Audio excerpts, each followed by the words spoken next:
দেখুন, রোগ হওয়ার আগেই যদি আমরা সাবধান থাকি, স্পেশালি যে কারণে রোগগুলো হয়, কারণগুলো সম্পর্কে যদি জানা থাকে, গাছ বাঁচানো, বাগান রক্ষা করা আমাদের কাছে অত্যন্ত সহজ একটা বিষয় হয়ে যাবে। বাগানে যদি আদা চাষ করে থাকেন, আদা গাছের ভয়াবহ রোগ গুঁড়ি পচা একবার যদি ধরে ফেলে বস্তায় দেখা দেয়, তাহলে সেই গাছগুলোকে বাঁচানো খুবই কষ্ট। তাই বলছি, এখন থেকেই আপনি সেই বিষয়ে সতর্ক থাকুন। কি করতে হবে, কি করতে হবে না আলোচনা করব আজকের ভিডিও। নমস্কার বন্ধুরা, সরকার গার্ডেন একটা নতুন চ্যানেল। আমার তথ্য যদি আপনাদের পছন্দ হয়, আগে ভিডিওটা দেখুন, তাহলে প্লিজ অনুগ্রহ করে চ্যানেলটা সাবস্ক্রাইব করবেন। এখনও পর্যন্ত যারা চ্যানেলের সাথে যুক্ত হয়েছেন, আপনারা দেখেছেন কিছুদিন আগে আমি একটা ভিডিও আপলোড করেছিলাম আদা গাছ নিয়েই। বলা ছিল আবহাওয়া অনুযায়ী আদা গাছের পরিচর্যা করুন। গুঁড়ি পচা রোগের বিভিন্ন কারণ থাকে, তার মধ্যে সবথেকে মারাত্মক এবং ভয়াবহ কারণটা হলো আদা গাছের গুঁড়িতে জল জমে থাকা, গুঁড়ির মাটি সেতসেতে হয়ে থাকা, জল নিষ্কাশন ব্যবস্থা ঠিকঠাক না রাখা। এই ক্ষেত্রে আমাদের প্রথম করণীয়, পাত্রের ড্রেনেজটাকে ঠিক করুন।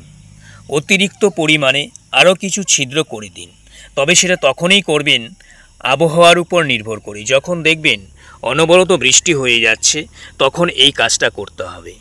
দ্বিতীয় কাজ, পাত্রে মালচিং ব্যবহার করুন। তো বলতে পারেন, আপনার গাছগুলিতে পাত্রের মধ্যে মালচিং নেই কেন? আমারটাতে ছিল, আমি গতকালকেই তুলে দিয়েছি। কেন তুলে দিয়েছি সেটা একটা মারাত্মক টার্নিং পয়েন্ট। দেখুন, গতকাল থেকে বৃষ্টি নেই, রৌদ্র উঠেছে। রৌদ্র উঠেছে বলেই মালচিং তুলে দিয়ে গুঁড়ির মাটি এভাবে খুঁড়ে দেওয়া হয়েছে। সূর্যের আলো পেয়ে এই মাটিটা শুকিয়ে যাবে। আদা গাছের সম্পূর্ণ পরিচর্যা আবহাওয়ার উপর নির্ভর করে করবেন। যদি বৃষ্টি না হয়, আকাশ ঠিকঠাক থাকে, দ্বিতীয়বার মালচিং দেওয়ার আর কোনো প্রয়োজন নেই। যে পাত্রের মধ্যে গাছটা আছে এভাবে রাখুন, নিচে যে কোনো সাপোর্ট দিন, তার উপরে বস্তাটা রাখুন। এটার একটাই কারণ, পাত্রের নিচে কিন্তু ছিদ্র আছে। যদি আমরা সরাসরি বস্তাটাকে ছাদের উপরে রাখি, নিচের দিকের ছিদ্রটা বন্ধ হয়ে যাবে, জলটা বেরোতে পারবে না। তাই কোনো কিছুর উপরে রাখবার চেষ্টা করবে। মালচিং তুলে মাটি খুঁড়বার সময় এগুলো ব্যবহার করবেন না, কাজটা সরাসরি হাতে করবেন। কেন দেখুন, আমরা যদি এটা দিয়ে করি, গাছের শিকড় কেটে যাওয়ার সম্ভাবনা থাকে, গাছের অঙ্কুর যেগুলো বের হচ্ছে সেগুলো কেটে যাওয়ার সম্ভাবনা থাকে। তাই হাত দিয়ে করব যখন, তখন হাতের মাধ্যমে আমরা বুঝতে পারবো গাছের কোথায় অঙ্কুর আছে, কোথায় শিকড় আছে। একটু পরিশ্রম হাত দিয়ে আমাদের করতে হবে। পাত্রের মাটির লেভেলটাকে এমনভাবে রাখবেন যেন মাঝখানে জায়গাটা উঁচু থাকে। চারপাশের মাটিটাকে একটু চাপিয়ে এনে মাঝখানে দিয়ে দেবেন। এতে বৃষ্টি পড়লেও উপরের অংশে অর্থাৎ মাঝখানের অংশে জল দাঁড়াতে পারবে না, জল সাইডে চলে যাবে। যদি আপনি কার্টুনে লাগিয়ে থাকেন, অতিরিক্ত বৃষ্টি হলে তবেই কার্টুনের এই পাশ বরাবর এইদিকে বেশ কিছু ছিদ্র করে দেবেন, যেন জলটা চলে যেতে পারে। আমরা যখন বস্তায় গাছ লাগাই, বস্তার উপরের অংশে অনেকটা জায়গা আমরা ছেড়ে দিই। অনেকেই পুরোপুরি ভাঁজ করে রাখি, আবার অনেকে এরকম উঁচু করেও রাখি। এখন সেই উঁচু অংশ যদি থাকে, তাহলে সূর্যের আলো ঠিকঠাক পৌঁছতে পারবে না। তাই এভাবে একদম পুরোপুরি ভাঁজ করে দেবেন। মাটি যতটুকু আছে সেই পরিমাণে ভাঁজ করে দিন, সূর্যের আলোটা পৌঁছাবে, মাটিটা খুব তাড়াতাড়ি শুকিয়ে যাবে। যতটুক সময় আপনি ভিডিওটা দেখেছেন উপযোগী বলে মনে হয়েছে, যদি মনে হয়ে থাকে প্লিজ একটা লাইক দেবেন।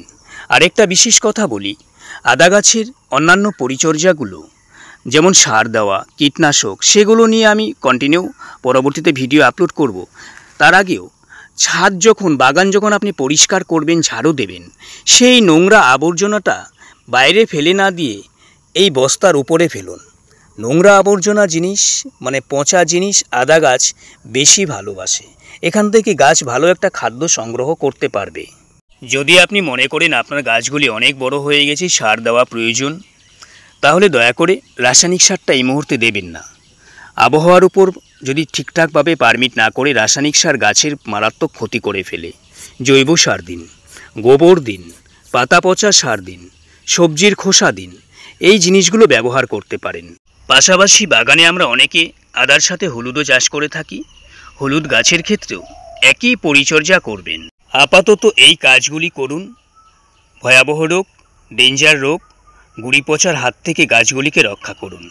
পরবর্তী পরিচর্যা নিয়ে আমি চ্যানেলে আপলোড করব ভিডিও, আপনারা শুধু সঙ্গে থাকবেন। যেহেতু চ্যানেলটা নতুন আগেই বলেছি, যদি পছন্দ হয়ে থাকে আপনাদের তাহলে প্লিজ সাবস্ক্রাইব করবেন আর বেল নোটিফিকেশনটাও অন করে দেবেন। আমি চ্যানেলে যখনই ভিডিও আপলোড করব যেন সঙ্গে সঙ্গে আপনার কাছে পৌঁছে দিতে পারি। সবাই ভালো থাকুন, সুস্থ থাকুন। সবাইকেই নমস্কার।